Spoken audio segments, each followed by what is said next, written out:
Central government employee కాబట్టి వెంటనే central vigilance దీని మీద ఎంక్వైరీ చేయాలి.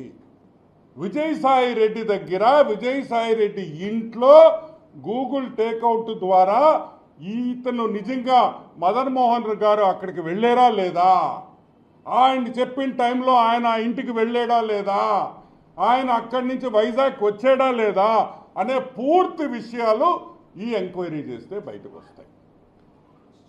సరే, జిల్లా విషయం బయటకు వస్తే ఎందుకు విజయసాయి రెడ్డి ఆమెకు డబ్బులు ఇచ్చాడు అనేది ఒకటి బయటకు వస్తుంది. ఏమేమి పనులు చేయించుకున్నారో వైజాగ్లో, ఏ ఏ ల్యాండ్స్ దొంగతనం చేశారనే విషయం కూడా అన్నీ కూడా బయటకు వస్తాయి. సో వెంటనే దీని మీద మనం విజిలెన్స్ ఎంక్వైరీ మనం అడుగుతున్నాం. అన్ని విషయాల్లో కూడా ఈరోజు వైజాగ్ దోపిడీ చేసింది విజయసాయి రెడ్డి అనేది అర్థమైపోయింది.